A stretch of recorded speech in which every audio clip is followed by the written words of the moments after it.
ایک بینک جس کا والٹ توڑنا ناممکن مانا جاتا تھا۔ بینک والٹ کا دروازہ 20 ٹن وزنی بلکہ اس کی دیواروں میں بھی لوہا بھرا ہوا تھا، لیکن ایک معمولی سے فوٹوگرافر نے 900 کروڑ سے زیادہ کی رقم لوٹ لی، وہ بھی بنا کسی ہتھیار کے۔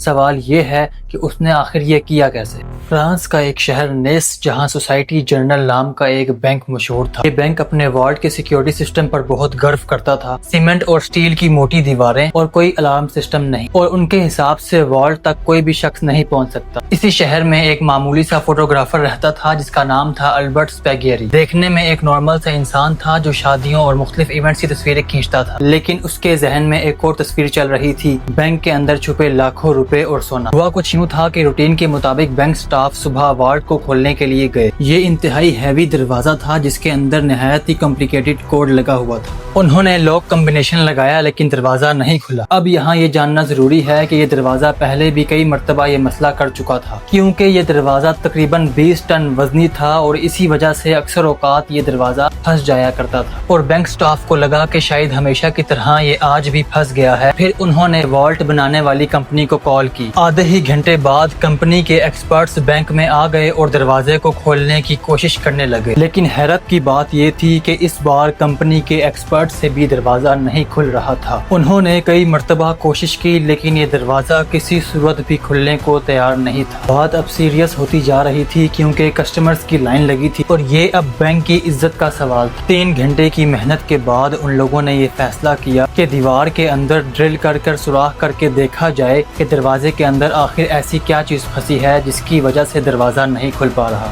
ہیوی ڈیوٹی ڈرل مشین سے سوراخ کرنے کے بعد دیکھا گیا کہ والٹ کے دروازے کو اندر سے کسی نے ویلڈ کر پراپر لاک کیا ہوا ہے۔ یہ منظر دیکھ کر اس پر یقین لانا بہت مشکل تھا، کیونکہ والٹ کے اندر جانے کا صرف ایک ہی راستہ تھا، نہ ہی اس کے اندر کوئی روشن دان تھا اور نہ ہی کوئی کھڑکی۔ والٹ کے اندر جانا امپاسبل تھا۔ یہ سب دیکھنے کے بعد ان لوگوں نے فیصلہ کیا کہ ہیوی مشینری اور لیبر بلوا کر دیوار کو توڑا جائے اور اندر جا کر دیکھا جائے کہ آخر ہوا کیا ہے۔ یہ دیواریں عام دیواروں سے کئی گنا مضبوط تھی اور اسی وجہ سے دیواریں توڑ کر اندر جانے میں کئی گھنٹے لگ گئے، اور پھر جب اندر دیکھا گیا تو یہ منظر ناقابل یقین تھا۔ بینک والٹ لٹ چکا تھا، کچھ لاکرز کھلے تو کچھ ٹوٹے پڑے تھے، اور سب سے حیران کن بات یہ کہ والٹ کی دیوار کے اوپر اسپرے پینٹ سے یہ مشہور الفاظ لکھے ہوئے تھے جس کی انگلش ٹرانسلیشن یہ ہے: without arms, without hate and without violence. اس کے بعد ان لوگوں نے والٹ کے اندر ایک ٹنل بنا دیکھا۔ اب یہ بات تو ثابت ہو چکی تھی کہ ڈکیت اسی ٹنل سے بینک والٹ کے اندر داخل ہوئے تھے اور 400 سے زائد لاکرز کو توڑ کر ان کے اندر سے ضروری سامان اور 900 کروڑ سے زائد رقم چوری کر بھاگ چکے تھے۔ اب جاننا یہ تھا کہ آخر ڈکیت یہاں تک پہنچے کیسے۔ جو ٹنل انہوں نے کھودا تھا وہ شہر کے سب سے بڑے انڈر گراؤنڈ سیوریج لائن میں نکل رہا تھا۔ وہاں پولیس کو کئی ثبوت ملے جن میں ٹولز اور 27 گیس سلنڈر بھی موجود تھے، جس کی مدد سے ڈکیتوں نے ویلڈنگ ٹارچ جلائی تھی۔ نہ صرف اتنا بلکہ سیوریج لائن میں تازہ ہوا کے لیے وینٹیلیشن سسٹم بھی پایا گیا۔ یہ لوٹ اس وقت کے تقریباً $20 ملین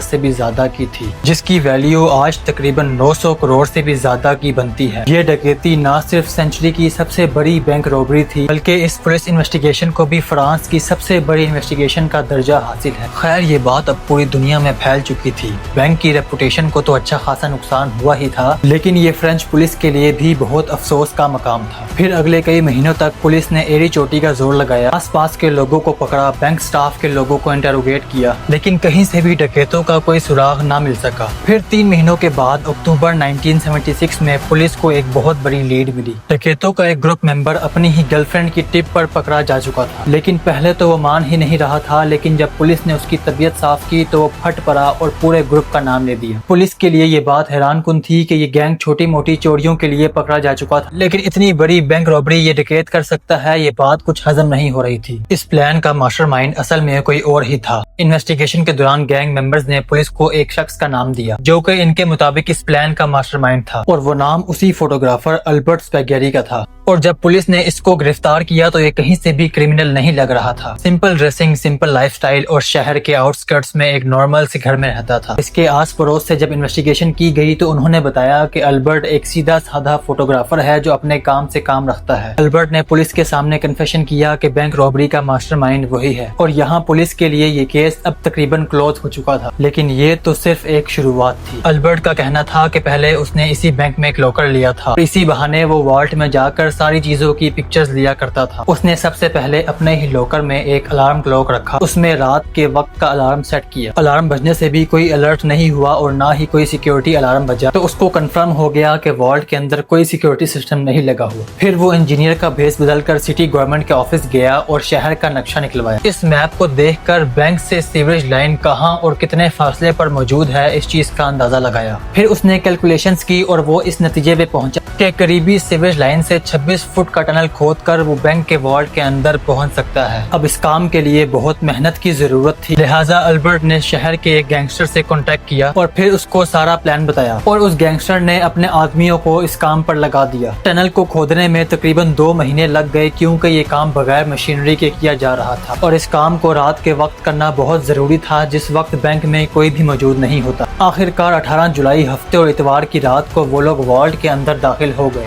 اگلے 27 گھنٹوں تک انہوں نے بڑے سکون سے لوٹ مار کی۔ اس کے دوران انہوں نے وہاں لنچ اور ڈنر بھی کیا، پھر جاتے جاتے دیوار کے اوپر یہ فیمس الفاظ لکھ کر چلے گئے۔ پولیس نے البرٹ کو کورٹ میں پیش کیا جہاں اس نے جج کے سامنے اپنا جرم قبول کر لیا۔ اس نے انٹروگیشن کے دوران اپنے پلان کا ایویڈنس اور لوٹی گئی رقم کی ڈیٹیل ایک کوڈ ورڈ میں پیپر پہ لکھی تھی۔ اس کا کہنا تھا کہ یہ ایویڈنس وہ صرف جج کو ہی دے گا اور صرف جج ہی اس کوڈ ورڈ کو پڑھ سکے گا۔ اس کام کے لیے جج نے البرٹ کو اپنے کمرے میں بلوا لیا۔ البرٹ نے وہ پیپر جج کے ہاتھوں میں دیا جس پر سٹی کا میپ بنا ہوا تھا۔ ابھی جج اس میپ کو سمجھنے میں لگے ہی تھے کہ اچانک البرٹ نے فوراً کمرے کی کھڑکی سے چھلانگ لگا دی۔ البرٹ گاڑی کی چھت پر گرا اور فوراً سے اٹھ کر ایک بائک جو پہلے سے اس کا انتظار کر رہی تھی اس پہ بیٹھ کے فرار ہو گیا۔ پولیس کی لاکھ کوشش کے باوجود وہ پکڑا نہیں جا سکا۔ پھر کئی سالوں کے بعد البرٹ کو اٹلی کے ایک ٹی وی شو میں انٹرویو دیتے ہوئے دیکھا گیا جس میں اس کا کہنا تھا کہ مجھے 12 سال کی عمر سے ہی خزانوں کا بہت شوق تھا، وہ شوق میں نے اس چوری سے پورا کر لیا۔ ایسا محسوس ہو رہا تھا کہ وہ اس انٹرویو کے ذریعے فرینچ پولیس کو تنگ کر رہا تھا۔ اس کے بعد البرٹ کہاں گیا یہ مسٹری آج تک سولو نہیں ہو سکی۔ 1989 میں البرٹ کی موت ہو گئی۔ اس کی ماں کا کہنا تھا کہ البرٹ کی ڈیڈ باڈی کو کوئی اس کے گھر کے باہر رکھ کر چلا گیا۔ آج بھی البرٹ کا نام دنیا کے سب سے بڑے کرمنلز میں آتا ہے، ایک معمولی سا فوٹوگرافر جو بینک روبر بن گیا، اور ایک ایسا چور جو بنا خون خرابے کے دنیا کی سب سے بڑی چوری کر گیا۔ یہ کہانی صرف ایک چور کی نہیں، یہ ایک سوچ کی ہے کہ ہر سسٹم میں ایک راستہ ہوتا ہے۔